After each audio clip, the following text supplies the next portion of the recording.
How can we take the elite elements of the conservative movement and reconcile those with the idea of a movement that is supposed to represent the common man in favor of middle America, Main Street rather than Wall Street? Well, really, there are three kinds of elitism. They are deliberately trying to obfuscate the differences between these three types of elite.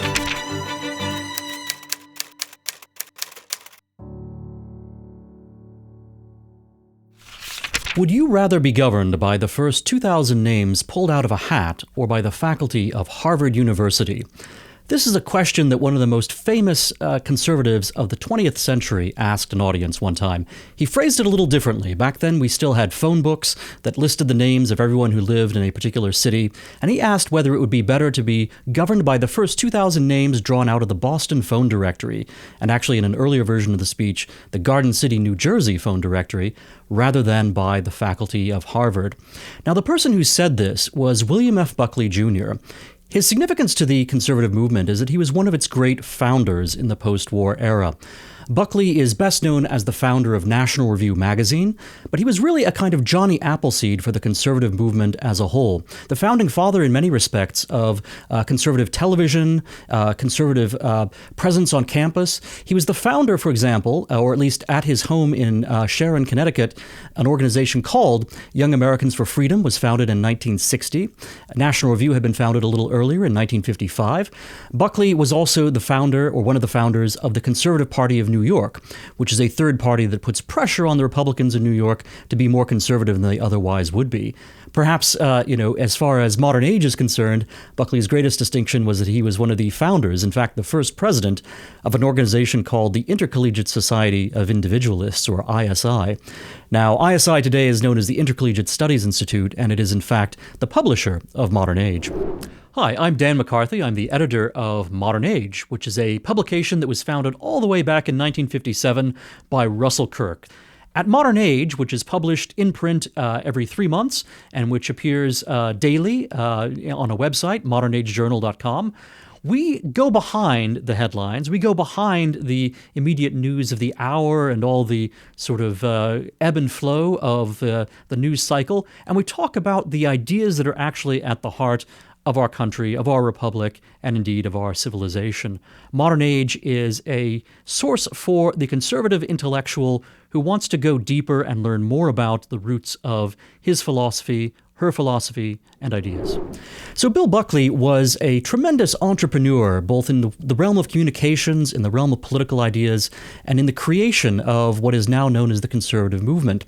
But one of the paradoxes of Bill Buckley is that this individual who said that he would rather be governed by 2,000 names chosen at random than by the faculty of Harvard, or really any other Ivy League university, this individual was himself a product of the Ivy League.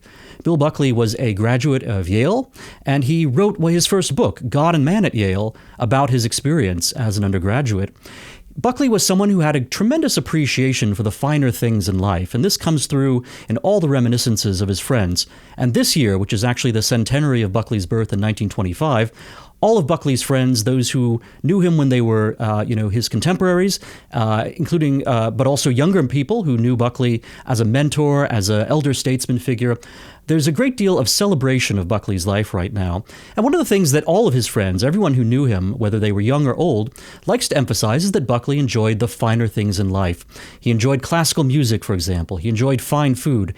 He used to travel and vacation in Stade in Switzerland every year, where he would write a novel. So Buckley led the kind of life that most Americans would find, quite rightly, to be a rather elite life. And given his own Ivy League background, one might wonder, why was it that he didn't like to be ruled, perhaps, you might think, okay, maybe it's just intra-Ivy rivalry between Harvard and Yale, that Buckley doesn't want to be ruled by the faculty of Harvard University. Perhaps he'd be more favorably disposed towards the faculty of Yale. That's not actually the case, though. Buckley was skeptical of all of these Ivy Leagues and their products within, his own lifetime, and his criticism of the Ivy League back then still applies now in the 21st century. So it's curious. Here you have a fellow who would seem to fit the profile of an elitist. His father was a millionaire. His wife was even richer. And this was back when being a millionaire was a big deal. it seems like Buckley is an elitist, and yet he is well known. In fact, this is perhaps his best known quote, this remark about being governed by the first 2,000 names in the phone book rather than the faculty of Harvard. Buckley is seen as expressing a very populist sentiment there. And this, of course, is a paradox that conservatives in general often have to confront, and many times their critics will point to this and say, conservatives are hypocrites.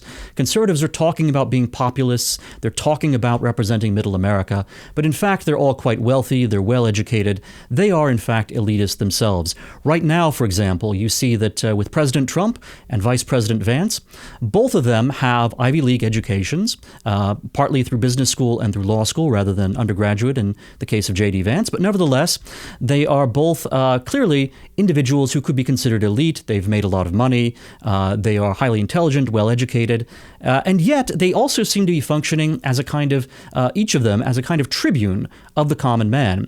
And the fact that the Trump-Vance ticket had such a sweeping election victory in 2024, winning all of the battleground states, most of which were in the Rust Belt and in Middle America, that does seem to suggest that there really is a element of authentic populism to the Republican Party right now and to the Trump-Vance movement and perhaps to the conservative movement as a whole. Now, how can we reconcile this? How can we take the elite elements of the conservative movement, the elite elements perhaps of the Trump administration, and reconcile those with the idea of a movement that is supposed to represent the common man and that's supposed to be in favor of middle America, Main Street rather than Wall Street, and Main Street rather than the Ivy League as well? Well, really, there are three kinds of elitism. And you'll see that people who like to criticize conservatives and say, they're hypocrites, they're inconsistent on this, they are deliberately trying to obfuscate the differences between these three types of elite. So the first type of elite is the conventional elite. And these are exactly the kind of people you would think of as being your typical sort of country club wealthy individual. So it's someone who has wealth, someone who may have a family that's well known in their city or their town or their state. It's someone who has a status that has been inherited and who is very keen to defend that status. The conventional elite also includes people who may be meritocratic in origin, but who are now very comfortably ensconced within elite institutions. So think about how, for example, our colleges and universities, not just the Ivy League, but really throughout American higher education, they will take the sons and daughters of middle America, and they will give them a sense of now being elevated by their educations so that they can go to work in the media or in government or in corporate America and take part in a more elevated and enlightened and perhaps progressive and liberal kind of political environment, or even an environment of values quite beyond politics. So the conventional elite simply consists of what is most respected, what is wealthiest, and what is generally the mainstream of the establishment within the country. Now, Niccolo Machiavelli, the great Florentine political philosopher of the Renaissance, he suggests quite subtly in his books, both The Prince and also the discourses on Titus Livy, that there is really another kind of elite as well, which could be extremely important for politics. And actually, this second kind of elite is what we see transforming America and politics today. This second elite consists of what Machiavelli calls the popular men. And if you don't read Machiavelli very carefully, you might think that the popular men are simply men of the people, that they are simply more ordinary voters, ordinary subjects of government, and not an elite. But actually, these popular men are the people who are able to connect as very talented individuals with the discontents of the great mass of citizens.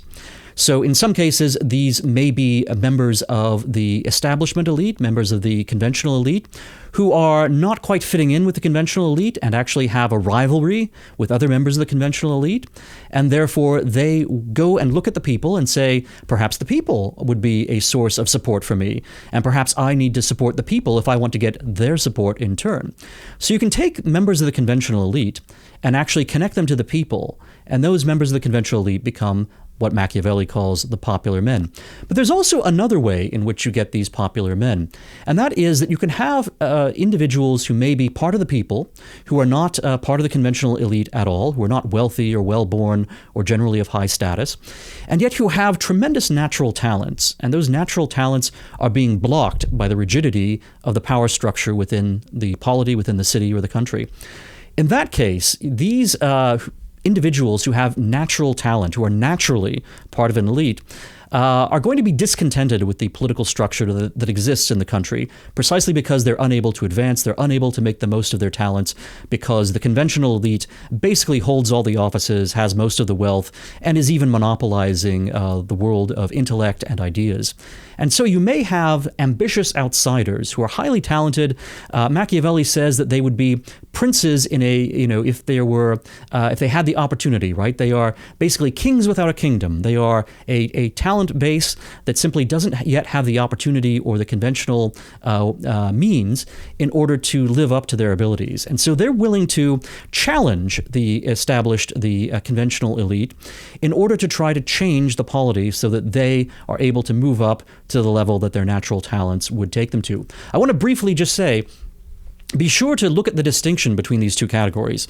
So yes, the conventional elite can take some very talented people from among the mass of the population and basically credential them, give them diplomas, consider them clubbable, tap them for skull and bones, put them into the conventional elite.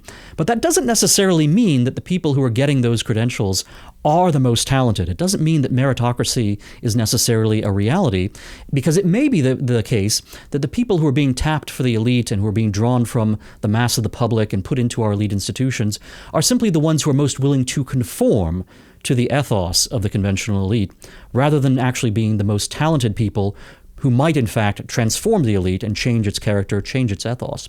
So those are two contrasting elites that often battle it out in politics: the conventional elite on the one hand and the popular men on the other. And the conservative movement as a whole often reflects both the interests of the populace and also the interests of the popular men. And it's really a tale of how elements of the elite, especially the natural elite of talent, is starting to fuse with the popular interest. There's a biography of Bill Buckley that's published this year. It's one of the big books of the season. It's by an author named Sam Tannenhouse. And his biography of Buckley points to this tension, but productive tension, within the conservative movement that one finds in Bill Buckley with his elements of elitism and populism.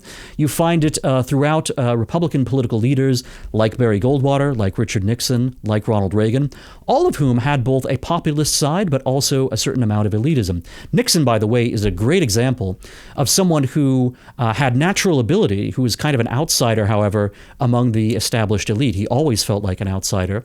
He went to Whittier College rather than going to Harvard, even though his test scores and grades were good enough to get him into the Ivy League. He needed to stay home, I think, to take care of his parents.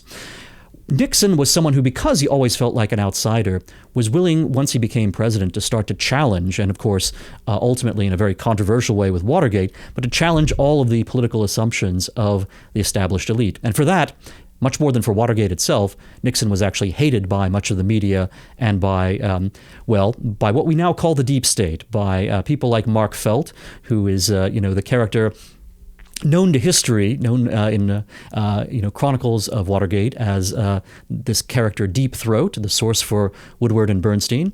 But Mark Felt was, of course, an insider, an FBI deputy director, who expected to become director of the FBI once Herbert Hoover passed away, but instead was passed over and did not get the honor that he expected to get. And he was so bitter about that he turned against Richard Nixon and basically engineered the downfall of a president. Now, Mark Felt was only able to do that because Richard Nixon had, in fact, crossed the line of legality and illegality many, many times. But nevertheless, we should be cognizant of the motive behind an individual like Mark Felt. But to return to this idea of elitism and populism, the conservative movement through Barry Goldwater, through Richard Nixon, through Ronald Reagan, with Bill Buckley, and indeed today with Vance and Trump, is a kind of outsider elite movement. It's an elite that is trying to connect with the people to be this segment of popular men against the established elite, against the people who have primary power within the media and within corporate America and within government, especially the standing administrative state that never goes away despite elections, and within so many other elite walks of life which have adopted a liberal ethos which has been very destructive for the ordinary American citizen. Now, I did say that there were actually three kinds of elite, and I've mentioned the conventional elite, I've mentioned the popular men, who are an elite that are connected with the American or any sort of public. What is this third kind of elite? The third elite is one that is often misunderstood, and in fact, I think it is somewhat misunderstood and misrepresented in Sam Tannenhaus's biography of William F. Buckley Jr. Not that Tannenhaus gets it completely wrong, but I think he presents it in such a brief way that readers of the book who are not careful will get the wrong idea. The third elite is what might be called the remnant. And that's a term that comes to us from Albert J. Nock, who ultimately gets it from the Bible. The remnant, Albert J. Nock, I should mention, was perhaps the greatest literary influence and maybe even philosophical influence on William F. Buckley Jr. So I mentioned all the ways in which William F. Buckley Jr. was the founder of the conservative movement, the founder of National Review, the founder of ISI, the founder of Young Americans for Freedom. But Buckley himself was an heir to a legacy that came to him in part from Albert J. Nock. Albert J. Nock was a sort of elitist individualist author in the early 20th century. He's born in 1870. He dies in 1945. He writes a wonderful book called Memoirs of a Superfluous Man. He also writes a book called Our Enemy, the State. Nock was a singular character, both as a writer and also as a thinker. And Nock had this idea that he called the remnant. Now, many people misunderstand the remnant. They say, oh, this is meant to be an elite that people like Albert J. Nock are appealing to. It's an elite that they think is going to take power one day and that's going to save America and improve our politics. And of course, if you're a leftist or a progressive who doesn't like Albert J. Nock and William F. Buckley, you'll think that the remnant must be a bad thing that's going to put the oligarchs and the hyper-capitalists and the intolerant people, put them all in charge. That must be what the remnant is. Well, no, actually, both of these images of the remnant are wrong. The remnant is indeed an elite, but it's an elite you cannot see, and it's an elite that does not have actual power in the world, and it's not supposed to have power. Albert J. Nock was actually a philosophical anarchist. Now, that didn't mean that he was someone who wanted to throw bombs and, attack federal buildings and so forth. No, Nock was an anarchist in the sense that he simply thought that government was not the highest function of the human race. He thought that, in fact, our literary, philosophical, and spiritual attainments are much more important than government. The remnant consists of the people who truly have the most refined spirits, so they're the people who will understand the truth when it is given to them. And that doesn't mean necessarily that they are the most educated persons. In fact, Nock was a great critic, even before Bill Buckley was, of the American higher education system. Nock thought that there was a certain natural aptitude, which you either have or don't have, and most educated people, in fact, don't have it, and a great many uneducated people do have it. This aptitude is to recognize the truth when it is presented to you, that when you do read the great works of Western civilization, you're able to see what they are trying to say and not simply distort them into what is most useful for you, what is most useful politically, or most useful in terms of getting a good grade. Those are very secondary, tertiary, or even much lower concerns. The primary concern should be for the truth itself and for beauty itself. And Albert J. Nock understood that. It's something that comes through in his writings, in his books, again, such as Memoirs of a Superfluous Man. And it's that he thought was most important to the remnant. The remnant, you can't even identify it. The remnant is something where you do not know who is part of it. You will never know who's part of it, but it doesn't matter. You, as a person who aims for excellence on earth as well as in all things, have to have confidence that the remnant exists, because they are the people who will appreciate in the future the work that you are doing today. So anyone who thinks about their life's work simply in terms of what it means in the here and now, what it means in terms of money and worldly success and fame, basically all of the things that mark you out for distinction among the conventional elite, they are misguided. The things that matter most are the attributes that are recognized by the remnant. They are the achievements of the spirit, the achievements of literature, the achievements of philosophy. The conservative movement, as a political movement, does have some sense of that, but sometimes drifts away from that all-important criterion, and instead, can become wholly political. And that, I think, is a mistake. So I want to highly recommend not only the works of Albert J. Nock, but also William F. Buckley's own books. And even indeed this Sam Tannenhouse biography of Bill Buckley, which, although it's written by a liberal, gets much of Buckley's life and the meaning of his life correct. And but look at it as a gateway. Look at these things as books that lead to other books and as thoughts that lead to deeper thoughts. That is certainly something that in the pages of Modern Age we try to exhibit time after time in every issue of the print magazine and every workday on the website with the new articles we publish. We try to go deeper than simply the political level or the economic level or the level of popularity and the level of credential and respectability. We try instead to appeal to the remnant.